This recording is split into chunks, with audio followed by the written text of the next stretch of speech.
शं वरुणः शन्नो भवत्पर्यमा शन्न इन्द्रो बृहस्पतिः शन्नो विष्णुरुक्रमः ॐ शान्ति शान्ति शान्तिः।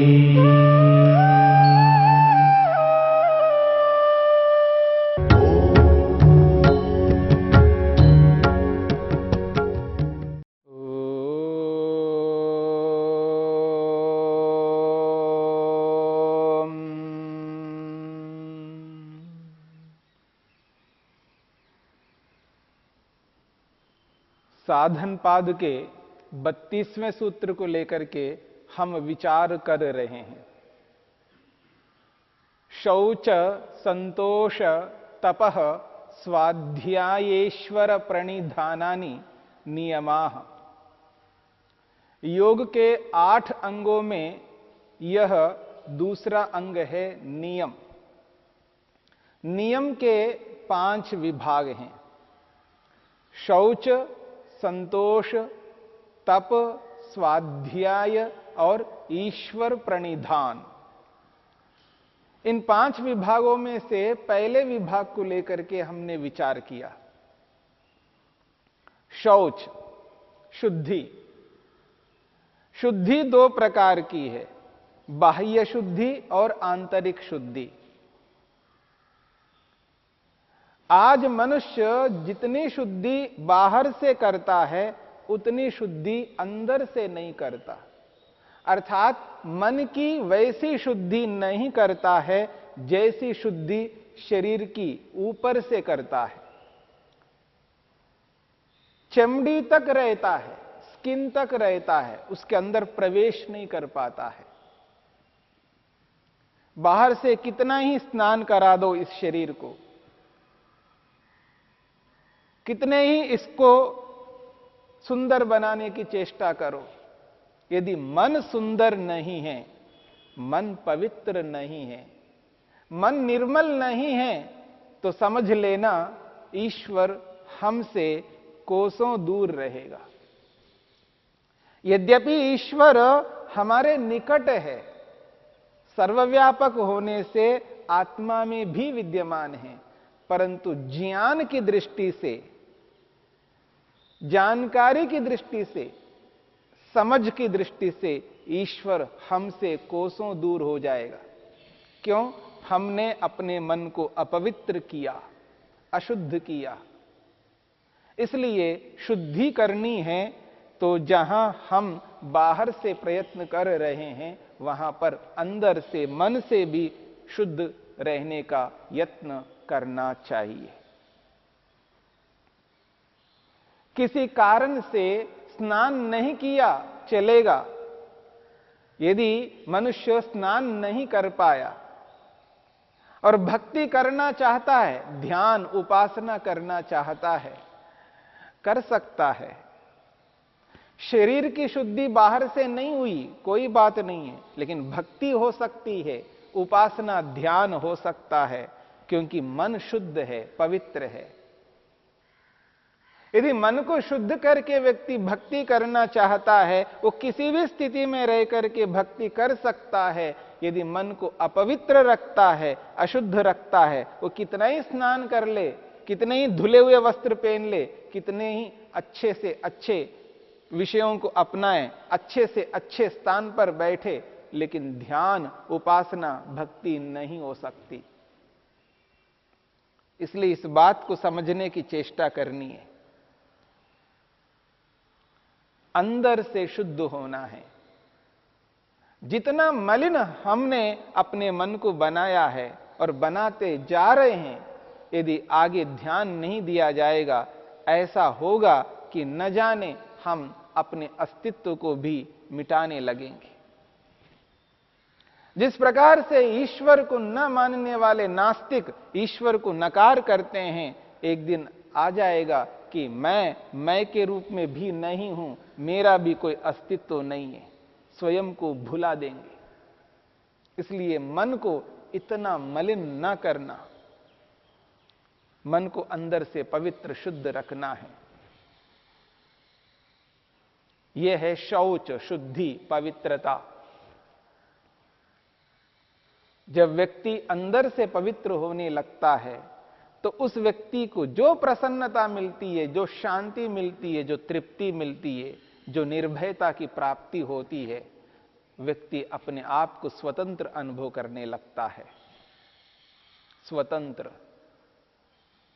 और ऐसी स्थिति में व्यक्ति अपने मन को ईश्वर में सरलता से एकाग्र कर पाएगा, क्योंकि मन उद्विग्न नहीं रहता, शांत रहता है, अपने निज स्वभाव में रहता है। सात्विक बनकर के व्यक्ति ईश्वर तक पहुंच सकता है। राजसिक होकर, तामसिक होकर व्यक्ति ईश्वर तक नहीं पहुंच पाएगा। इसलिए मन को पवित्र करना है। जितनी सफाई करनी हो वो मन की करो, बाहर से किसी कारण से नहीं भी हुई वो सफाई चल सकता है। लेकिन व्यक्ति बाहर से साफ सफाई रखता है, बाहर से शुद्धि का लाख यत्न करता है, पर अंदर से शुद्धि के लिए प्रयत्न नहीं कर पा रहा है, अंदर से मन को मलिन करता जा रहा है। कैसी कैसी भावनाएं मन के अंदर पालता है व्यक्ति, उन भावनाओं को, उन विचारों को यदि उजागर करके देखा जाए, उसके मन को यदि स्क्रीन के ऊपर, पर्दे के ऊपर लाया जाए, तो व्यक्ति को ऐसा लगता है धरती फट जाए और मैं उसके अंदर समा जाऊं। शक्ल दिखाने के योग्य नहीं रह पाएगा। ऐसे ऐसे मन के अंदर विचार रखता है व्यक्ति। इसलिए महर्षि पतंजलि ने, महर्षि वेदव्यास ने नियम के अंतर्गत शौच, शुद्धि को स्थान दिया है। और स्वयं ईश्वर शुद्ध है, पवित्र है, निर्मल है। ईश्वर में किसी भी प्रकार की कोई मलिनता नहीं है। ऐसे ईश्वर को जानना है, समझना है, उसके निकट ज्ञान स्वरूप, ज्ञानात्मक रूप से उसके निकट जाना है। ज्ञान की दृष्टि से ईश्वर के समीप जाने की चेष्टा करनी है तो अंदर से मन को पवित्र करना है। और मन को पवित्र करके ही व्यक्ति अपने मन को ईश्वर में एकाग्र कर पाता है। उसके बिना मन को एकाग्र नहीं कर सकते। इसलिए जितनी महत्ता अंदर से है उतनी महत्ता बाहर से नहीं है। हां, ये आवश्यक है कि बाहर से भी शुद्धि होनी चाहिए। इसका यह अभिप्राय नहीं है कि बाहर से हम अशुद्ध रहे और अंदर से शुद्ध रहें। यह उचित नहीं है और संभव भी नहीं है। लेकिन व्यक्ति बाहर से ही शुद्धि का यत्न करता जाए और अंदर से ध्यान ना दे, यह भी अनुचित है। और यह भी अनुचित है कि बाहर से शुद्धि का यत्न ही ना करना, केवल अंदर की शुद्धि करने के लिए प्रयत्न करना, दोनों ही अनुचित है। इसलिए अंदर से भी और बाहर से भी, दोनों ओर से व्यक्ति को शुद्ध रहना है, निर्मल रहना है, पवित्र रहना है। और विशेषकर जिस अर्थ को लेकर के हमने विचार किया, धनार्जन, यदि व्यक्ति धन को शुद्ध कर देता है, अर्थात जिस धन को अपनाता है, धनोपार्जन करता है, उस उपार्जन को यदि व्यक्ति उचित रूप से करने लग जाए, अहिंसा से युक्त होकर के, सत्य से युक्त होकर के, अस्तेय से युक्त होकर के, संयम ब्रह्मचर्य से युक्त होकर के, अपरिग्रह से युक्त होकर के जिस धनोपार्जन को करता है, वह व्यक्ति समस्त सांसारिक कार्यों को उत्तम रीति से करता हुआ आगे बढ़ता है और वही व्यक्ति शुद्ध माना जाता है। यदि व्यक्ति धन को अशुद्ध कर लेता है, अर्थात गलत प्रवृत्तियों के माध्यम से धन को प्राप्त करता है, धन की अशुद्धि का अर्थ यह नहीं है जैसे शरीर अशुद्ध होता है तो वो रुपये अशुद्ध हो जाएंगे। रुपये अपने आप में कोई अशुद्ध नहीं हो सकते। उनको अशुद्ध करने का मतलब है उस धन को प्राप्त करने की जो मानसिकता है उसको पवित्र करना है, और वो जो धनोपार्जन जिस क्रिया से करते हैं उस क्रिया को पवित्र करना है, यानी उस कर्म को पवित्र करना है। जिस कर्म से धन प्राप्त होता है वह कर्म पुण्य हो, पाप ना हो। यदि पाप कर्म के माध्यम से धनोपार्जन करते हैं तो समझ लेना वो धन भी अधर्म युक्त है। ऐसे धन को अशुद्ध धन कहा जाता है। इसलिए महर्षि मनु ने यह स्पष्ट शब्दों में कहा है, दुनिया में जितने भी शुद्ध पदार्थ होते हैं उनमें अर्थ धन ही परम शुद्ध माना गया है। सर्वेषामेव शौचानाम अर्थ शौचम परम स्मृतम। जितने भी शुद्ध पदार्थ हैं उनमें अर्थ धन ही उत्कृष्ट शुद्ध माना गया है, क्योंकि इसी के सहारे से मनुष्य का जीवन चलता है। मानो जिस प्रकार से हमारे इस शरीर में हृदय महत्वपूर्ण स्थान रखता है, यदि हृदय अशुद्ध हो जाए तो समझ लेना पूरा का पूरा शरीर अशुद्ध हो जाएगा। यदि हमने हृदय को पवित्र किया है तो समझ लेना पूरा शरीर पवित्र रहेगा। ठीक इसी प्रकार हमारे जीवन का आधार हृदय के समान ये धन है, इस धन को भी पवित्र करना है, शुद्ध करना है। इस बात को समझने की चेष्टा करनी है। अगर दिखाना है, यदि दिखाना ही है तो गाड़ी से नहीं दिखाना है, पैसे से नहीं दिखाना है, रूप से नहीं दिखाना है, बल से नहीं दिखाना है, विद्वत्ता से नहीं दिखाना है। यदि दिखाना है तो मन को पवित्र करके दिखाना है। किसी मनुष्य को दिखाने से हमारे प्रयोजन को हम पूरा नहीं कर सकते। हम अपने प्रयोजन को तभी पूरा कर सकते हैं जिसको दिखाने से प्रयोजन पूर्ण माना जाता है। हम मनुष्यों को तो दिखाते रहते हैं पर परमेश्वर को दिखाने की चेष्टा नहीं करते। ईश्वर को दिखाना है, यह एहसास करना, यह अनुभव करना है ईश्वर मुझे देख रहे हैं, सुन रहे हैं, जान रहे हैं।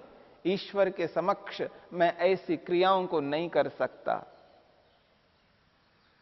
यदि व्यक्ति ईश्वर को ध्यान में रख करके धनोपार्जन करता है तो समझ लेना वह धन शुद्ध धन है। यदि ईश्वर को ध्यान में न रखते हुए, ईश्वर को नजरअंदाज करता हुआ व्यक्ति ये न के न प्रकारे न जिस किसी भी रीति से, जिस किसी भी गलत उपाय से, अन्याय से, अधर्म से, असत्य से, हिंसा से यदि उस धन को उपार्जित करता है तो समझ लेना वो अशुद्ध धन है।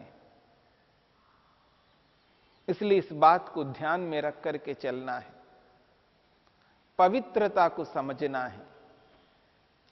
मन जो पवित्र होता है, मन जब निर्मल होता है, मन के अंदर जब कोई काम, क्रोध, लोभ, मोह, ईर्ष्या, अहंकार नहीं रहता है, उस स्थिति में मन की जो प्रसन्नता होती है, मन का जो निज स्वरूप है प्रसन्न रहना, शांत रहना, उसी प्रसन्नता से ही मन एकाग्र हो सकता है।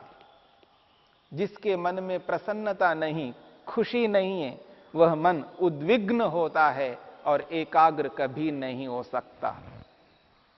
एकाग्रता के लिए, मन को ईश्वर में लगाने के लिए मन को प्रसन्न करना है, और मन प्रसन्न होता है जब मन के अंदर शत्रु ना हो, और शत्रु जब नहीं होते तभी उद्विग्नता नहीं होती है, और जब उद्विग्नता नहीं है तो समझ लेना प्रसन्नता है।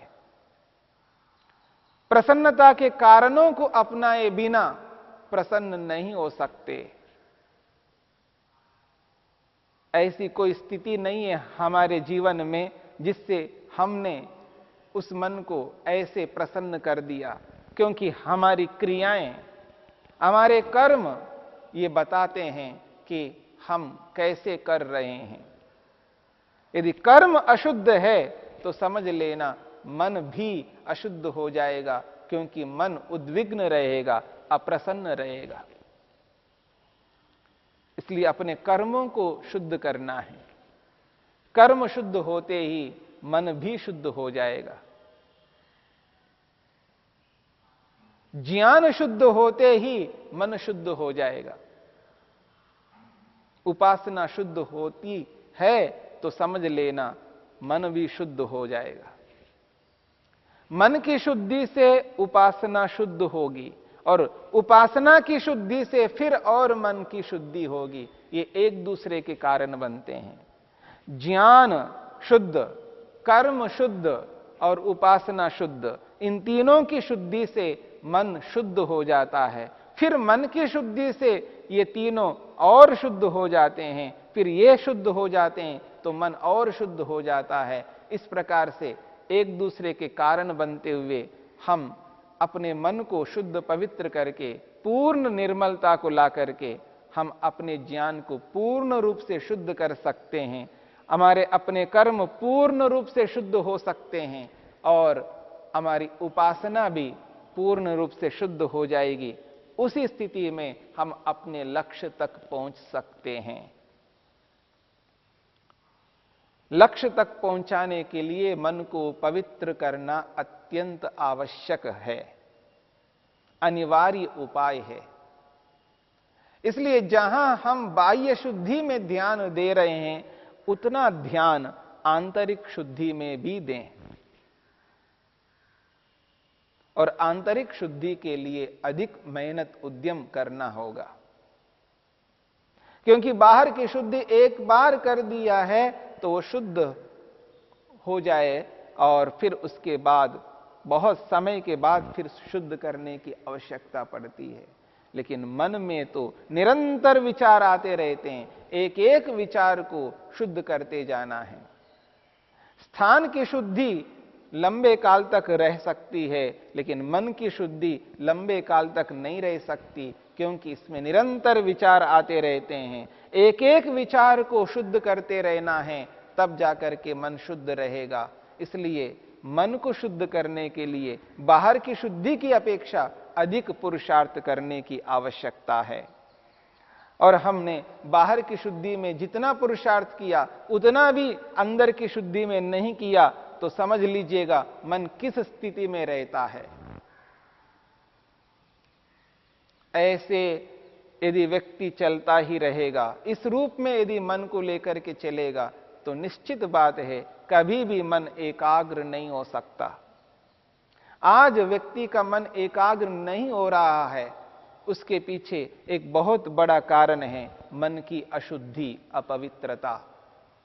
इसलिए मन को पवित्र करना है, निर्मल करना है, तब जाकर के हम अपने लक्ष्य तक पहुंच सकते हैं।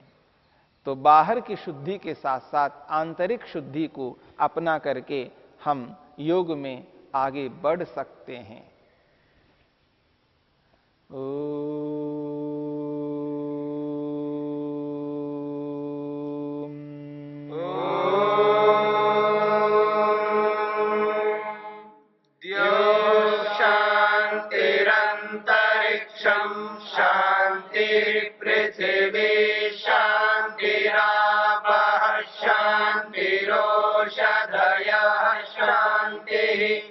वनस्पतयः शान्तिर्विश्वे देवा शान्तिर्ब्रह्म शान्ति सर्वं शान्ति शान्तिरेव शान्ति।